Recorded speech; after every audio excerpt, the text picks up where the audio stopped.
خب داشتیم امروز میرفتیم موزه مقدم و حیات خیلی خوشگل و کیوتی داشت و یه عالمه حوض و استخر و اینطور چیزا داشت و اولین چیزی که توجه منو جلب کرد این تابلو بود و واقعا یه کوچولو ترسناک بود برام و کل کانسپت این خونه برام یه کوچولو ترسناک بود و این چیزایی رو میبینین که سیو کرده بودن خودشون، یعنی خودشون چون که باستان شناس بودن اشیاء باستانی رو که حالا میخواستن قاچاق کنن یا هر چیزی رو نجات دادن سیو کردن و توی خونهشون نگه داشتن و بعد از مرگشون این خونه تبدیل به موزه شده و همه اون اشیاء قیمتی هم که نگه داشته بودن توی این خونه نگهداری میشه و خیلی چیزای جالب و کیوتی بودن همینطوری که مشاهده میکنی.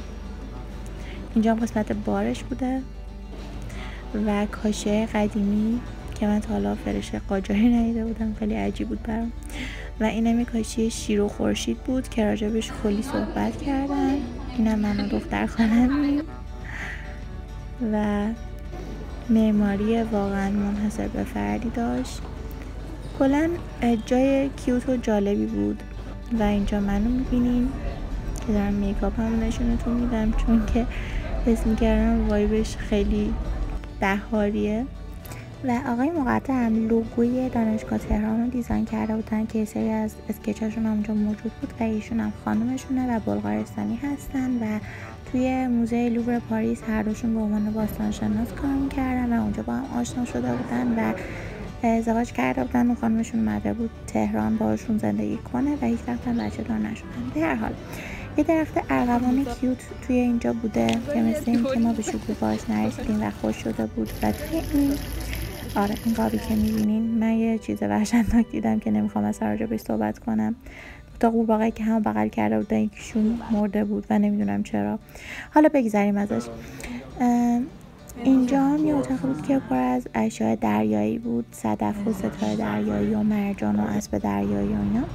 و بعدش من با دختر خالم رفتیم یه کافی خوردیم و بعدش با هم خداحافظی کردیم و من یه پیتزا دیت داشتم و رفتیم با هم خرید کردیم. اول اینکه my boyfriend put those blossoms in my hair و یه عالمه شکوفه‌های خوشگل دیدیم و اونا رو گذاشت توی موهام و همینطوری رفتیم فروشگاه خرید کنیم با شکوفه‌هایی که تو موهام بود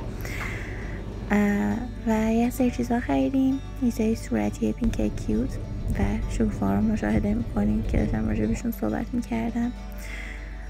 و اینکه بعد از اینکه از فروشگاه رفتیم بیرون رفتیم به سمت اینکه پیتزا درست بشه و من هیچ دخالتی تو درست کردن پیتزا نداشتم. بعدش هم شام خوردیم و من نوشیدنی خوشمزه که گرفته بودم خوردم. چه پیتزایی و من نوشیدنی خوشمزه که گرفته بودم و طعم الدربری بود و خوردمش و خیلی دوست داشتم. و اینجا مثل واین تیستینگ نمیدونم چرا آدم چی کاری بکنم ولی به هر حال دوست داشتم که مثلا الکی مثلا دارم واین میخورم. دیگه به هر حال همین بود ولاگمون. این واسه قبل تره که یه ذره تر و تازه تر موهام تو قبلیه چقدر به هم ریخته و شلخته بود. به هر حال همین بود ولاگ دیگه. خوشحالم که نگاه کردین. اگه نگاه کرده باشین تا این لایک و سابسکرایب هم فراموش نکنید. خدافظ.